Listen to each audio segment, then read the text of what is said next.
November 1939. The world is holding its breath.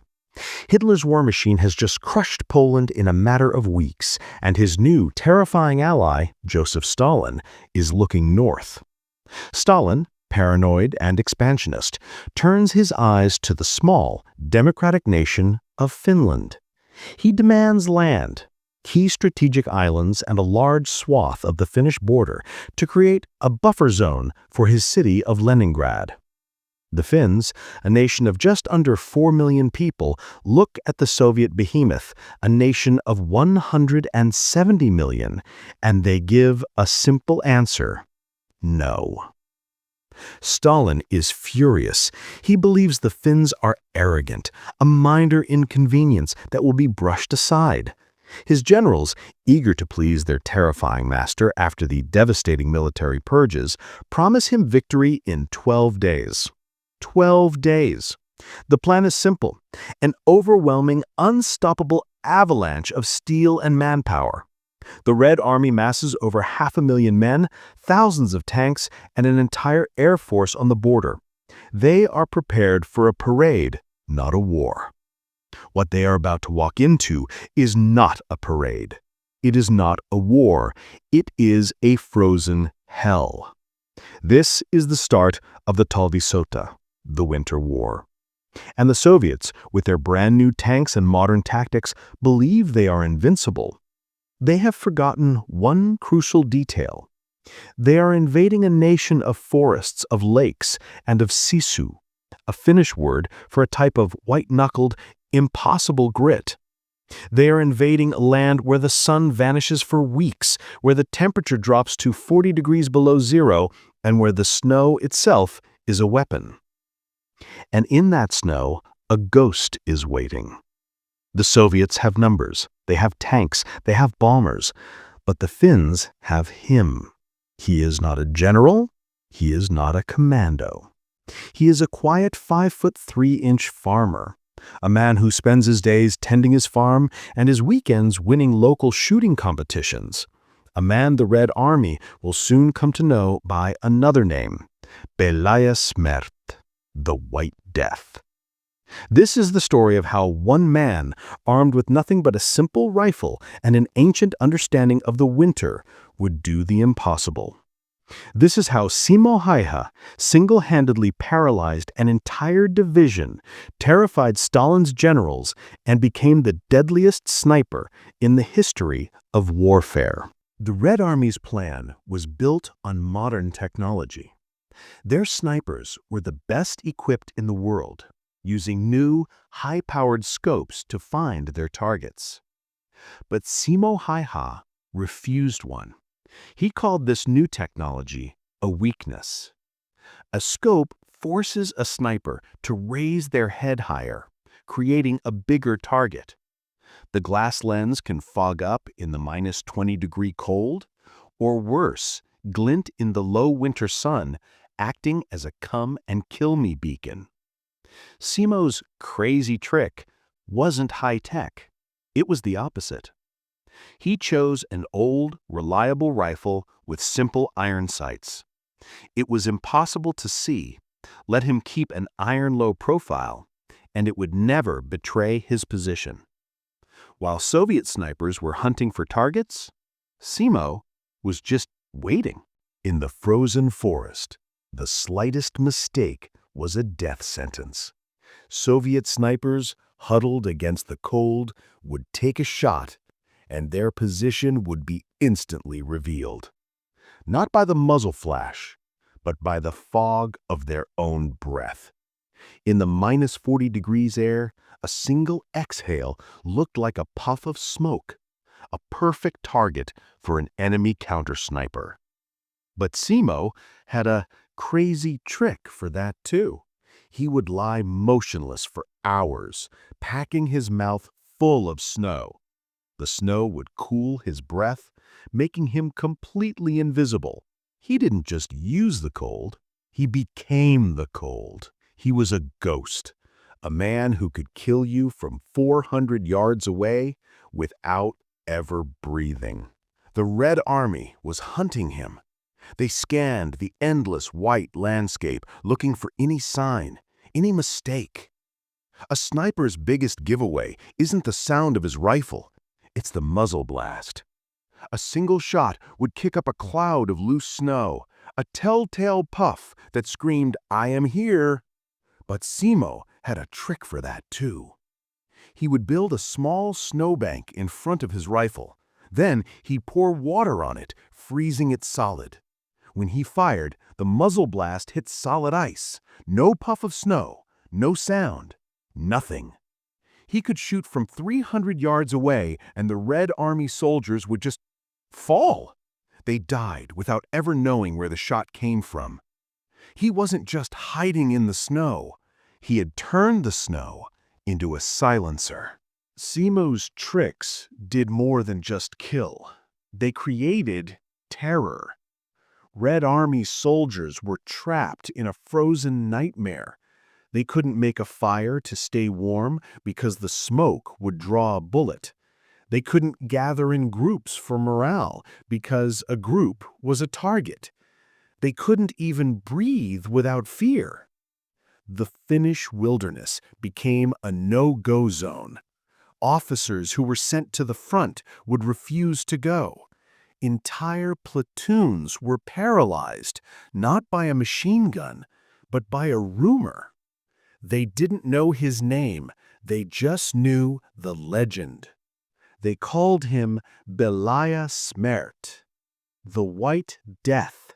He was no longer a man, he was a psychological weapon, a ghost in the snow, and he was winning. In just 100 days, in the darkest, coldest part of the year, Simo Häyhä was credited with 505 confirmed kills. That is not a typo. 5 kills per day, every day, for over 3 months. This wasn't a man, it was a system, a relentless, efficient, one-man killing machine. The Red Army was hemorrhaging men. They weren't being beaten by an army. They were being farmed by a single farmer. Stalin's generals were humiliated. Their modern army, their invincible force, was being held hostage by one 5'3" Finn. Their solution? If you can't beat him, find him and kill him with overwhelming force. The Red Army was furious. Stalin's generals were being humiliated. They couldn't advance. They couldn't even move. Their invincible army was pinned down by one man. So they decided to stop the ghost permanently. They didn't just send one sniper. They assembled a 30-man counter-sniper platoon, a dedicated hunter-killer team made up of their absolute best marksmen. Their one singular mission: scour the no-go zone, find the White Death, and erase him from the battlefield. The hunter was now the hunted. The 30-man team, Stalin's best, stepped into Simo's world. They were the hunters, but in this frozen forest, Simo was the apex predator. They scoured the landscape with their high-tech scopes, looking for him. He just watched them, motionless, looking for their mistakes. A glint of sunlight on a lens, a cloud of breath, a head raised 1 inch too high. One by one, the hunters became the hunted. The elite team was terrified. They fired at shadows, their machine guns and rifles shredding empty trees. They were fighting a ghost. By the end of the day, the hunter-killer platoon was broken, and Simo Häyhä was untouched. He was still out there, and he was still counting. The 30-man sniper team was a failure. The ghost could not be hunted. Stalin's generals were desperate. Their advance was frozen, their men were terrified, and their pride was shattered. If you can't find the target, You annihilate the entire map. They stopped sending men. They started sending steel. The Red Army unleashed a weapon Simo couldn't hide from. Massive, coordinated artillery strikes. They didn't just try to kill him. They tried to kill the entire forest he was in. Day after day, hundreds of high-explosive shells rained down, turning the pristine white forest into a black, splintered hellscape. This wasn't sniping. This was total war aimed at one man. The Red Army pounded the forest into black mulch. Thousands of tons of steel rained down, shattering the earth. No man could survive that. The Soviet commanders were certain. The no-go zone was clear. The ghost was finally gone. And then, the next day, an officer fell. And another. And another. The artillery barrage had failed. He had either anticipated the strike and slipped away like smoke, or he had been buried in the snow by the explosions, only to dig himself out and calmly return to his work. The Red Army was fighting a man who could not be killed. He had survived their snipers. He had survived their artillery. He was a ghost, a demon, and he was still out there. The Red Army was broken, not by bullets, but by fear. Simo Häyhä had become something more than a man. He was a force of nature. Soviet soldiers, writing in their diaries, didn't describe a sniper. They described a demon, a no-go zone where any man who entered was already dead. They weren't fighting a war anymore. They were being stalked.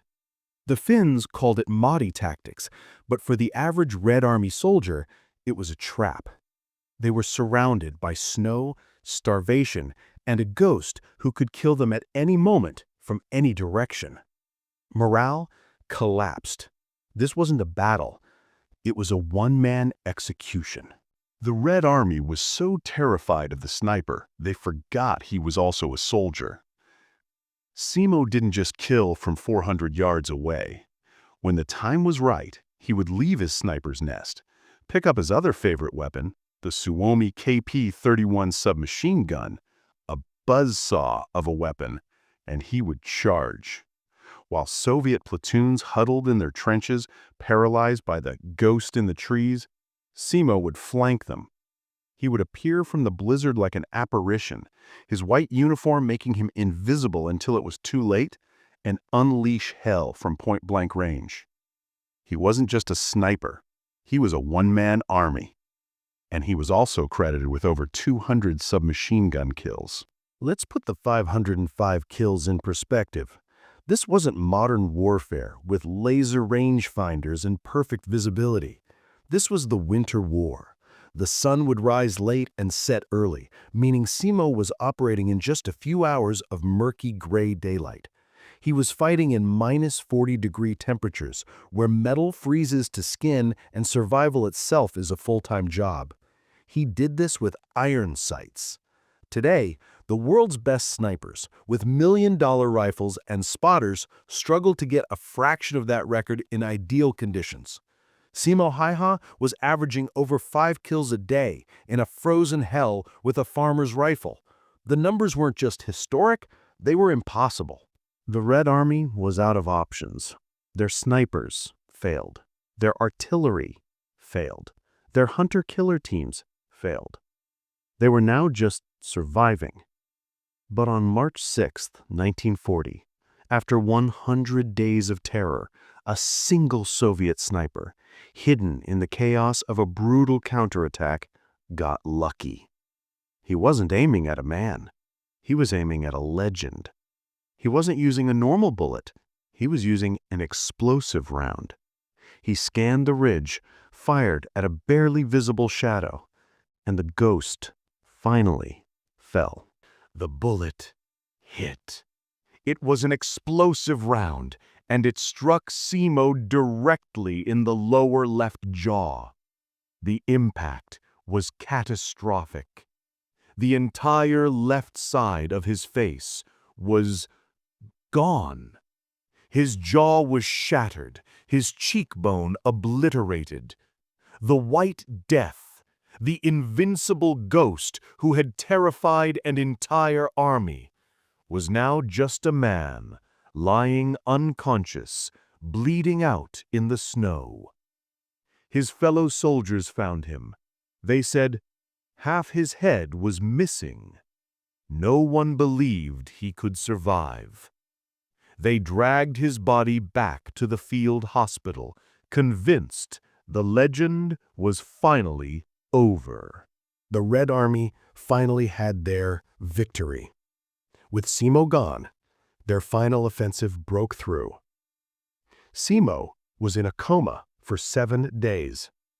He woke up on March 13th, 1940, the exact day the Winter War officially ended. Finland, exhausted and massively outnumbered, was forced to sign a peace treaty. They lost 11% of their territory, but they kept their freedom. Stalin's 12-day parade had turned into a 105-day humiliation.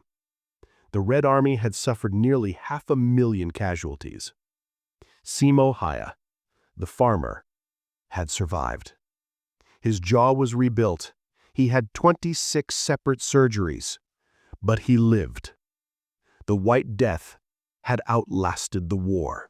The war was over, but the legend had just begun. When Simo woke from his coma, he was no longer just a farmer. He was a national hero. He had been promoted directly from corporal to second lieutenant by Finland's great leader, Field Marshal Mannerheim. It was the single fastest promotion in Finland's military history. He was a living symbol of sisu, the impossible grit that had saved the nation. He had shown the world that one man, with courage and a crazy trick, could paralyze a superpower. The Red Army paid a terrible price. They lost the war in all but name, and their invincible reputation was shattered, a failure that Hitler himself would take note of just 1 year later. But after the parades, the hero vanished. Simo didn't want fame. He didn't want the spotlight. He just wanted his old life back. Despite his disfiguring injury, he became a successful moose hunter and a dog breeder. His farm, which he had fought so fiercely to protect, became his sanctuary. He was quiet. He was humble. He rarely spoke of the war.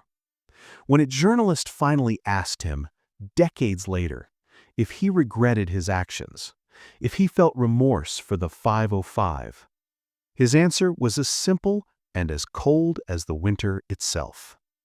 He just said, "I did what I was told to do, as well as I could."